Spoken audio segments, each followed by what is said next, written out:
Cycle party మహానాడా లేక psycho party మహానాడా అని అందరికీ ఒక అనుమానం కలిగింది. ఎప్పట్లాగే వాళ్ళు జగన్మోహన్ రెడ్డి గారి కాలి గోటికి సరిపోని వాళ్ళు కూడా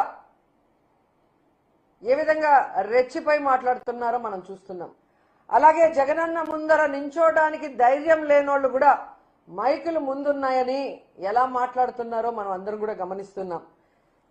వీళ్ళ మహానాడులో ప్రసంగాలన్నీ మీరు చూస్తే పెద్ద బోగస్ మాటలే అని ఈ రాష్ట్ర ప్రజలకి మరోసారి కూడా అర్థమైంది. ఎందుకంటే ప్రజలకి ఆల్రెడీ 2 ఏళ్లలో పర్సనల్గా వాళ్ళు కూడా దాన్ని అనుభవించారు. ఎందుకంటే వాళ్ళకి ఏం అందటం లేదు కాబట్టి. ఈరోజు ప్రజలతో పాటు తెలుగుదేశం పార్టీ కార్యకర్తలకు కూడా ఈ తెలుగుదేశం పార్టీ ఒక బోగస్ పార్టీ, బోగస్ మాటలు తప్ప ఏం చేయదనేది వాళ్ళకు కూడా ఈరోజు అర్థమైంది.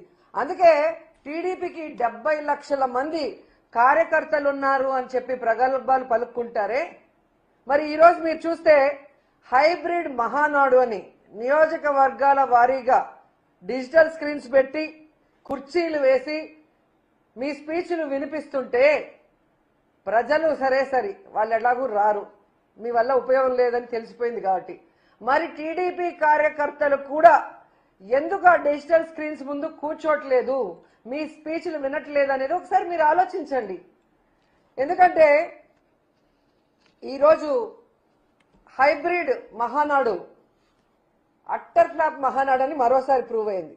ఎందుకంటే వీళ్ళు బిర్యానీలు ఇచ్చి డబ్బులు ఇచ్చి డ్వాక్రా వాళ్ళని తీసుకొచ్చినా రాలేదు.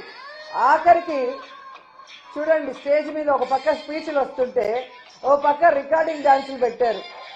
బద్వేల్ నియోజకవర్గంలో ఇది.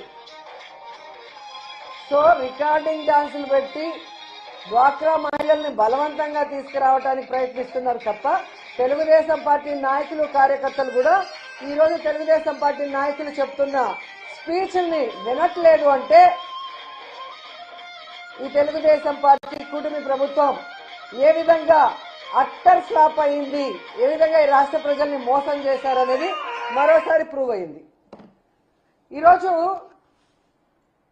ఈ రాష్ట్ర ప్రజలకంతా అర్థమైంది, ఇది మహానాడు కాదు, ఇది దగానాడు, ఇది మహానాడు కాదు బూతునాడు, ఇది మహానాడు కాదు మాయనాడు అని.